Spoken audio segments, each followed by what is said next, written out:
మాజీ మంత్రి సీదిరి అప్పలరాజును అరెస్ట్ చేసిన పోలీసులు కాసేపట్లో పలాస కోర్టులో హాజరుపరుస్తారు. రోడ్డు ప్రమాదంలో తన కుమారుణ్ణి తప్పించేందుకు సాక్ష్యాలను తారుమారు చేశారన్న ఆరోపణలపై ఆయన ఈ కేసులో 3వ నిందితుడిగా చేర్చారు. అప్పలరాజుకు వైద్య పరీక్షలు నిర్వహించిన కాశీబుగ్గ పోలీసులు కోర్టులో హాజరుపరిచేందుకు సిద్ధమయ్యారు.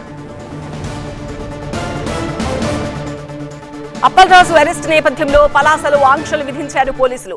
సెక్షన్ 163 BNSS కింద ఆంక్షలు విధించారు.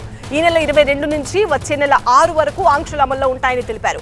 సీదిరి అప్పలరాజును కోర్టులో హాజరుపరచనుండటంతో ఆయనకు బెయిల్ లభిస్తుందా లేదంటే జైలుకు వెళతారా అన్న దానిపై ఆసక్తి నెలకొంది.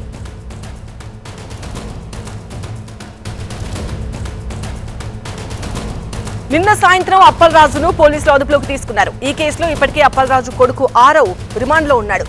అయితే యాక్సిడెంట్ కేసులో మర్డర్ సెక్షన్లు పెట్టారని ఆరోపిస్తూ వైసీపీ అధినేత జగన్ ట్వీట్ చేశారు. ప్రభుత్వం కక్ష సాధింపుకు దిగుతోందని ఆరోపించారు. మా ప్రతినిధి శ్రీనివాస్ తో మాట్లాడదాం. శ్రీనివాస్, నిన్నటి నుంచి ఇవాల్టి వరకు సీదిరి అప్పలరాజు ఏమైనా ఎంక్వైరీ చేశారా? ఎన్ని గంటలకి కోర్టులో హాజరుపరచబోతున్నారు? బెయిలా జైలా అన్న దానికి సంబంధించి ఎలాంటి చర్చలు నడుస్తున్నాయి? ఇప్పుడు అదే ఉత్కంఠ నెలకొంది. మాజీ మంత్రి సీదిరి అప్పలరాజుకు జైలా బెయిలా అనేటువంటి ఒక ఉత్కంఠ అయితే నెలకొంది.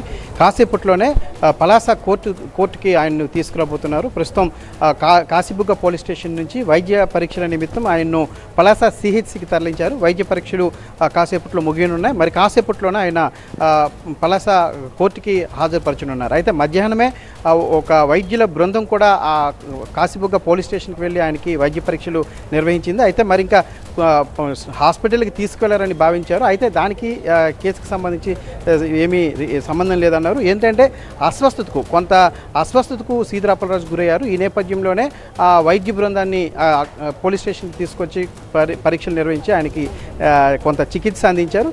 ఆ తర్వాత ఇప్పుడు ఫర్దర్గా ఆయనకి వైద్య పరీక్షల నిమిత్తం ఆయన్ను పలాస CHCకి తరలించారు. కాసేపట్లో ఆయన ఇక్కడికి కోర్టు ముందు హాజరుపరచనున్నటువంటి పరిస్థితి. దానికి సంబంధించి కోర్టు దగ్గర ఆయన అడ్వకేట్స్ కూడా ఉన్నారు. అదేవిధంగా అతని అభిమానులు కూడా భారీగా కోర్టు బయట నిరీక్షిస్తున్నటువంటి పరిస్థితి అయితే నెలకొని ఉంది. దాదాపు 20 గంటలు పైగా ఆయన ఈ యొక్క పోలీసు నిన్నటి నుంచి కూడా 20 గంటల పైగా ఆయన కాశీబుగ్గ పోలీస్ స్టేషన్లోనే ఉన్నటువంటి పరిస్థితి. మొత్తం ఆయన్ని విచారించి అవన్నీ కూడా రికార్డ్ చేసినటువంటి పరిస్థితి. అయితే మరి కాసేపట్లోనే ఆయన్ను కోర్టు ముందు హాజరుపరచనున్నారు. అయితే దీనికి సంబంధించి అనేక పొలిటికల్ టర్న్ తీసుకుంది. ఒక బైక్ యాక్సిడెంట్ అనేటువంటి ప్రమాదం పొలిటికల్ టర్న్ తీసుకున్నటువంటి పరిస్థితి. ఎందుకంటే ఈ యొక్క బైక్ యాక్సిడెంట్ చేశారు.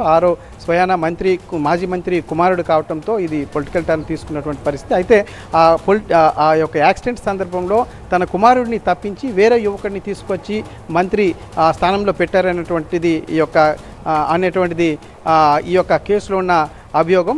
ఈ నేపథ్యంలోనే ఇది పొలిటికల్ టర్న్ తీసుకున్నటువంటి పరిస్థితి.